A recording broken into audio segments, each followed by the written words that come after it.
ప్రభుత్వం ప్రకటించే క్రాప్ హాలిడేతో మత్స్యకారుల జీవనం కష్టంగా మారుతోంది. క్రాప్ హాలిడే సమయంలో బియ్యంతో పాటు 2 నెలలకు సరిపడా ఖర్చులు చెల్లించాలని సర్కార్ను మత్స్యకారులు కోరుతున్నా సర్కార్ మాత్రం పట్టించుకోవడం లేదు.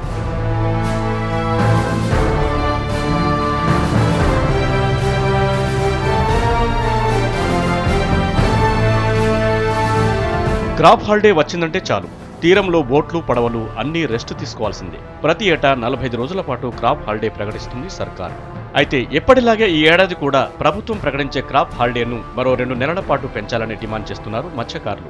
కన్జర్వేషన్ పీరియడ్ ముగిసిన వెంటనే వేట మొదలు పెట్టడం వల్ల అప్పుడే పుట్టిన చిన్న చేపలు వలకు చిక్కి చేపల వృద్ధికి ఆటంకం కలుగుతుందంటున్నారు మత్స్యకారులు. దీనివల్ల మరింత నష్టపోయే ప్రమాదం ఉందంటున్నారు.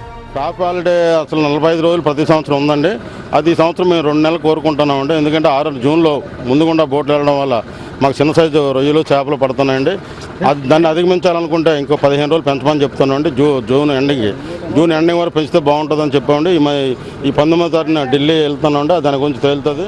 క్రాప్ హాలిడే సమయంలో తమను ఆదుకోవాలని ఎన్నిసార్లు విన్నపాలు చేసినా ప్రభుత్వాలు పట్టించుకోవడం లేదని మత్స్యకారులు ఆవేదన వ్యక్తం చేస్తున్నారు. ఇతర రాష్ట్రాల్లో క్రాప్ హాలిడే సమయంలో బియ్యం 2 నెలలకు సరిపడా ఖర్చును చెల్లిస్తున్నాయి. క్రాప్ హాలిడేని తాము వ్యతిరేకించడం లేదని, మత్స్య సంపద వృద్ధి కోసం తాము సహకరిస్తున్నా ప్రభుత్వం మాత్రం తమని ఏ విధంగా ఆదుకోవడం లేదని వాపోతున్నారు. హామీలతోనే సరిపెడుతుందని మత్స్యకారులు ఆందోళన వ్యక్తం చేస్తున్నారు.